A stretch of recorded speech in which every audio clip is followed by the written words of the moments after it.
Bapak dan Ibu yang berbahagia, selanjutnya marilah kita dengarkan laporan Menteri Energi dan Sumber Daya Mineral Republik Indonesia, Bapak Bahlil Lahadalia.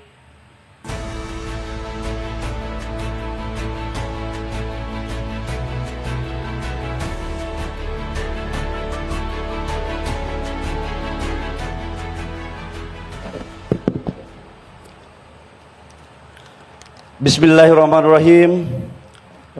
Assalamualaikum warahmatullahi wabarakatuh. Shalom, Om Swastiastu, Namo Buddhaya, salam kebajikan. Yang sama-sama kita hormati, kita bangga, kita cintai, Presiden Republik Indonesia, Bapak Prabowo Subianto. Bapak Ibu semua, Bapak Presiden, kami ucapkan banyak terima kasih karena hari ini saya semalam di sini. Saya sampaikan kepada teman-teman dari Lotte, ya berdoa saja untuk Bapak Presiden hadir karena memang agenda Bapak Presiden hari ini padat. Tapi alhamdulillah tadi Bapak Presiden datang ke sini memakai heli sebagai bentuk komitmen bahwa Indonesia tidak hanya membuka karpet merah pada satu negara, tapi pada semua negara, termasuk peluncuran Lotte Korea pada hari ini. Yang saya hormati Pak Menko Perekonomian, Pak Erlangga Hartarto. Ini Ketua Umum Golkar senior Pak, jadi saya harus hormati, kalau enggak bahaya saya. Yang saya hormati Pak Roslan Roslani, Menteri Investasi Hilirisasi, Bapak Agus Gumiwang Kartasasmita, Menteri Perindustrian, Pak Kapolri yang saya hormati, Bapak Presiden, kami laporkan proyek ini sempat mangkrak selama 5-6 tahun. Kami jadi kepala BKPM, setelah itu membuat Satgas Investasi. Jadi yang menyelesaikan masalah tanah ini adalah kepolisian sama jaksa. Jadi karena itu kontribusi Polri, jaksa sangat luar biasa. Dan ini banyak yang masuk sekolah gara-gara proyek ini waktu proses pembangunannya. Yang saya hormati Pak Seskap, Pak Teddy Indrawijaya. Waduh, saya salah ini, mohon maaf. Yang saya hormati Menteri Dalam Negeri Pak Prasetyo Hadi, bahaya saya bisa kacau ini.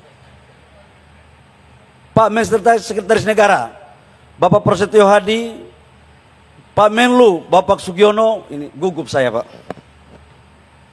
Pak Gubernur Provinsi Banten Bapak Andra Soni yang saya hormati, Chairman daripada Lotte yang sudah datang bersama timnya, makasih Pak atas kehadiran Bapak.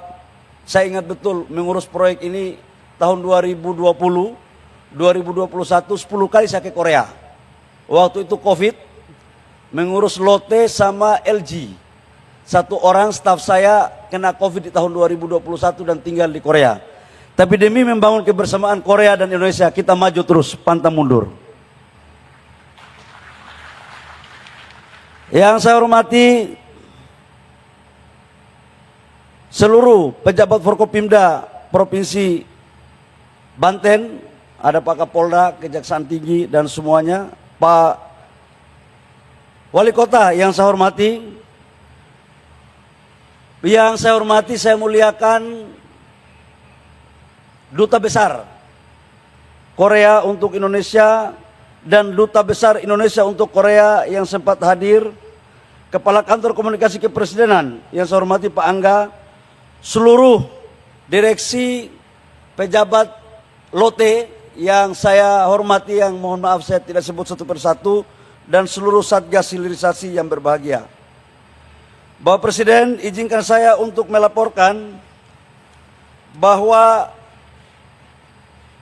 proyek Lotte Chemical ini hari ini diresmikan sebagai bentuk komitmen kerjasama. Saya masih ingat betul pada tahun 2020 ini adalah pertemuan Presiden Indonesia dan Presiden Korea, Presiden Moon, waktu itu di Busan, untuk kita melakukan proyek ini. Dan alhamdulillah hari ini selesai. Proyek ini dinamakan Lotte Chemical Indonesia New Ethylene.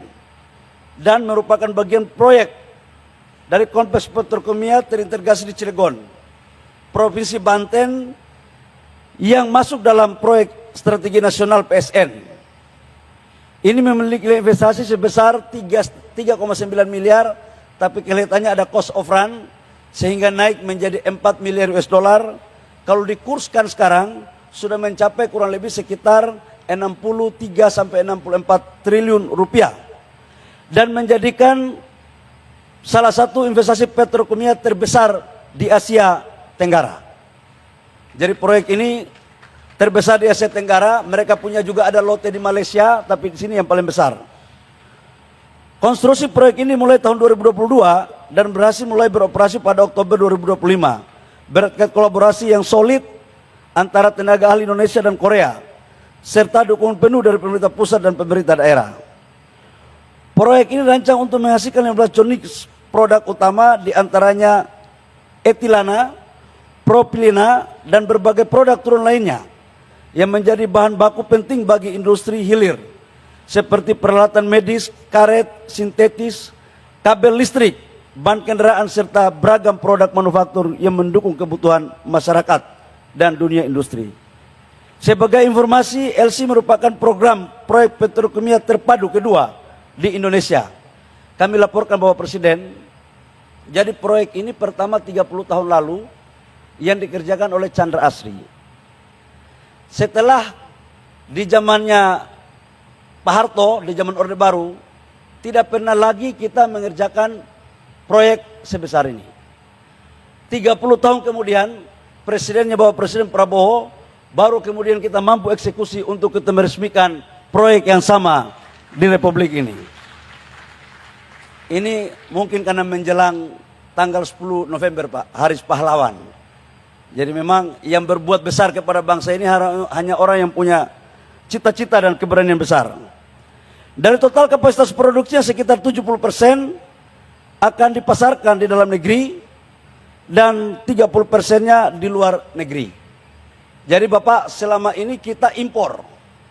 Dengan pabrik ini kita tidak lagi mengimpor secara besar-besaran seperti tahun sebelumnya. 70% adalah substitusi impor, 30% kita ekspor. Total nilainya, revenue-nya, jualannya per tahun itu 2 miliar US dollar. Jadi 1,5 di sini, sisanya kita ekspor. Izin Bapak Presiden, sebelum saya mengakhiri, saya melanjutkan, saya ingin melaporkan. Proyek ini waktu kita memulai, minta ampun sulitnya. Jadi di tengah-tengah kawasan ini ada tanah 2,3 hektar yang dimiliki oleh orang lain. Kemudian waktu itu kita selesaikan lewat Satgas Hilirisasi, namun juga dikendala dengan COVID. COVID menghantam kita dari 2020 sampai 2022, itu betul-betul Lotte punya komitmen yang sangat luar biasa. Dan harus saya jujur melaporkan kepada Bapak Presiden, di 2024 proyek ini baru mencapai 60 sampai 65%. Begitu Pak Rosan dilantik sebagai Menteri Investasi oleh Bapak dan kami dilantik sebagai Menteri SDM dan sebagai Ketua Satgas Hilirisasi dan Kedaulatan Energi, saya masih ingat Bapak perintahkan kami di istana dengan Pak Rosan agar bagaimana seluruh proyek yang sudah jalan harus segera selesai, tidak boleh tunggu lama. Dan hari inilah pertanggungjawaban moralitas kami sebagai pembantu Bapak Presiden untuk menyelesaikan proyek-proyek yang sekarang sudah hari ini kita resmikan. Ini kalau Bapak tidak panggil-panggil kami belum tentu selesai. Pak Rosan 2 kali Pak datang terus. Saya bilang Pak Rosan kalau tidak datang tinjau saya lapor ke Presiden. Tapi paten juga sebagai Wakil Ketua Satgas ini Pak Rosan.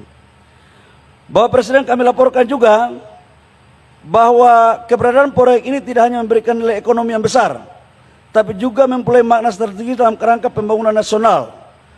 Proyek lain menjadi bukti nyata keberhasilan kebijakan hilirisasi yang Bapak Presiden arahkan selama ini, bahwa sumber daya alam dan energi Indonesia tidak lagi diekspor dalam bentuk barang mentah, melainkan diolah di dalam negeri untuk menghasilkan nilai tambah yang lebih tinggi. menciptakan lapangan kerja serta memperkuat daya saing industri nasional di tingkat global.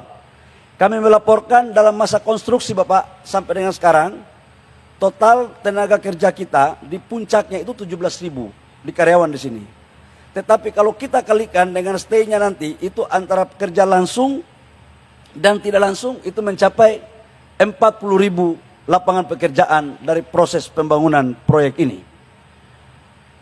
Terakhir, kami melaporkan kepada Bapak Presiden bahwa terkait dengan proyek hilirisasi, kami sama Pak Rosan sudah menyerahkan 18 proyek yang total nilai investasinya kurang lebih sekitar 300 triliun lebih. Sekarang sudah diselesaikan oleh konsultan yang ditunjuk oleh Danantara. Insya Allah di awal Desember sudah selesai. Termasuk dalamnya adalah kita akan membangun ekosistem daripada baterai mobil, kemudian mobil listrik. Karena salah satu turunan daripada produksi ini adalah hilir, di mana kita bangun kabel, kita bangun bumper mobil, kita bangun plastik. Maka insya Allah kalau ini sudah ada, maka rantai pasok daripada ekosistem mobil listrik maupun baterai mobil listrik itu sudah berada di Indonesia, dan ini yang menjadi apa yang arah Bapak perintahkan. Kami yakin dengan arahan dan dukungan Bapak Presiden, proyek-proyek strategis seperti lain akan terus berkembang di berbagai sektor. Tidak hanya di bidang petrokimia, tapi juga pada sektor mineral, migas, serta energi baru terbarukan. Seluruh upaya ini merupakan bagian dari agenda besar bangsa untuk membangun ekonomi yang berdaulat, berdaya saing, dan berkelanjutan demi kemakmuran seluruh rakyat Indonesia. Demikian Bapak Presiden apa yang perlu kami laporkan. Kami ucapkan terima kasih. Setelah proyek ini berakhir Bapak, kami dengan Pak Rosan akan menyerahkan kepada Pak Agus sebagai Menteri Perindustrian untuk mengawasi. Namun ini juga kami sudah memberikan tax holiday. Ke depan pasti insya Allah ada pengembangan investasi, karena dari tanahnya 110 hektar yang sekarang baru dipakai 70 hektar. Laporan dari Lotte akan dikembangkan lagi untuk menambah investasinya. Sementara untuk seluruh bahan bakunya yang dibutuhkan dalam penunjang proyek ini adalah 1,2 juta daripada LPG, kemudian nafta itu kurang lebih sekitar 2 juta bahan bakunya, dan nafta ini daripada minyak, kemudian LPG ini dari gas. Jadi hari ini membuktikan bahwa hilirisasi Indonesia tidak hanya kita bangun hilirisasi daripada mineral batu bara, tapi juga sudah mulai beranjak pada hilirisasi oil and gas. Demikian yang perlu kami laporkan kepada Bapak Presiden. Selanjutnya kami mohon arahan untuk kami dapat melaksanakan demi terwujudnya masyarakat adil dan makmur seperti apa diperintahkan oleh Bapak Presiden. Kurang lebihnya mohon maaf. Wabillahi taufiq wal hidayah. Wassalamualaikum warahmatullahi wabarakatuh. Om Santi Santi Om, Namo Buddhaya, salam kebajikan.